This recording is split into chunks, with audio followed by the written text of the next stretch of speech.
पिछले भाग एक में हमने देखा कैसे विलियम एडवर्ड बोइंग ने कंपनी की शुरुआत की। नवंबर 1918 में प्रथम विश्व युद्ध खत्म हुआ और बोइंग का विमान बनाने का आदेश मिलिट्री ने बंद कर दिया। कंपनी चलाने के लिए और कर्मचारियों का वेतन देने के लिए कंपनी फर्नीचर और बोर्ड बनाने का काम कर रही थी। 1921 में बोइंग को 200 MB-3A विमान बनाने का आर्मी से आदेश मिला और कंपनी बच गई। फिर बोइंग ने GA2, FB-1, मॉडल 40 जैसे विमान बनाए और विमानों का परीक्षण, उनमें लगातार सुधार करना और निजी उपयोग के लिए विमान बेचना जारी रखा। 1929 में P-12 विमानों के लिए अमेरिकन मिलिट्री 586 विमान बनाने का आदेश देने वाली थी, लेकिन अक्टूबर 1929 में अमेरिकी शेयर बाजार गिर गया और अमेरिका में आर्थिक मंदी आ गई। उसी समय वायुसेना को एक विशेष बड़े अत्याधुनिक विमान की भी आवश्यकता थी। उस विमान को डिजाइन करना एक बहुत बड़ा खर्च था। डिजाइनिंग और उत्पादन किया, पर किसी ने विमान को खरीदा नहीं तो पूरी कंपनी बर्बाद होने वाली थी। ऐसे में बोइंग ने विमान बनाने का फैसला किया। पहली बार 4 इंजन वाले विमानों के लिए ऑर्डर मिला। बोइंग ने इसे बनाया, लेकिन जब इसका परीक्षण किया जा रहा था, एक पायलट की गलती के कारण विमान दुर्घटनाग्रस्त हो गया और सरकार ने 350 विमानों के लिए अपना आदेश रद्द कर दिया। कंपनी अब अपनी अंतिम सांसें गिनने लगी, लेकिन उस समय की एयरलाइन पैन एम द्वारा बोइंग कंपनी को बचा लिया गया। बोइंग ने मॉडल 200 बनाया, जो डाक पहुंचाने के लिए बनाया था, और मॉडल 221 जो डाक और प्रवासी दोनों के लिए बनाया था। 15 मई 1930 में एलन चर्च, जो एक नर्स थी, बोइंग में विमान कर्मचारी पद पर भर्ती हुई। मॉडल ATA से 14 प्रवासियों के साथ सैन फ्रांसिस्को जाने वाली एलन चर्च दुनिया की पहली हवाई सुंदरी बनी। 1933 में बोइंग ने यूनाइटेड एयरलाइंस के लिए पहला ऑल मेटल 247 विमान बनाया। बोइंग की नीति हमेशा यही रही है कि हमेशा प्रौद्योगिकी मामले में सबसे आगे रहना चाहिए। बोइंग ने 4 इंजनों के साथ बड़े विमान का निर्माण शुरू किया। यह कार्य आसान नहीं था, लेकिन बोइंग ने चुनौतियों को स्वीकार करने में कभी संकोच नहीं किया।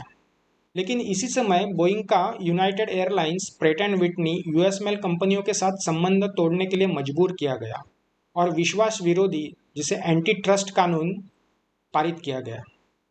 बोइंग का प्रतिद्वंदी डगलस ने बनाया हुआ DC-3 बहुत सफल रहा, इसलिए बोइंग को तकनीकी तौर पर अद्ययावत विमान बनाने की आवश्यकता थी। विमान बनाने के लिए बहुत बड़ी महंगी पवन सुरंग की, विंड टनल की भी आवश्यकता थी। बोइंग ने अपनी खुद की विंड टनल बनाई और विंड टनल बनाने वाली दुनिया की पहली कंपनी बन गई। द्वितीय विश्व युद्ध में बोइंग ने B-17 जैसे विमान बनाए, जिसे फ्लाइंग फोर्ट्रेस के नाम से भी जाना जाता है, और बाद में B-24, B-29 विमान भी बनाए, जो काफी प्रसिद्ध हुए। उस समय वायुसेना के पास जेट इंजन के बारे में काफी शोध जानकारी थी।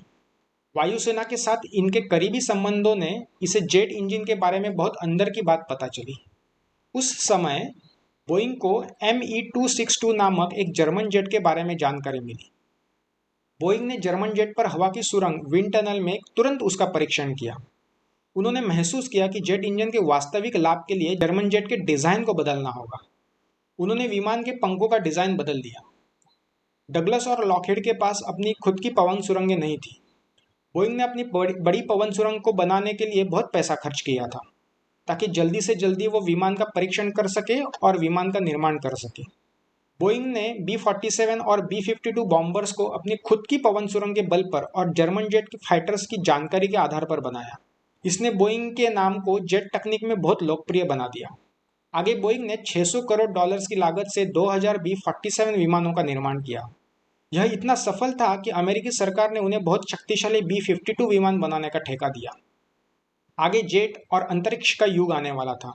आगे के वीडियो में हम देखेंगे कि कैसे बड़े जेट प्रवासी विमान का निर्माण किया गया और अंतरिक्ष और चांद पर जाने के लिए अब तक का सबसे बड़ा सैटर्न 5 रॉकेट भी बनाया। दोस्तों, ऐसे ही नॉलेज बेस्ड वीडियो देखने के लिए सब्सक्राइब कीजिए और ये वीडियो आपको कैसा लगा हमें कमेंट बॉक्स में बताइए। Thank you.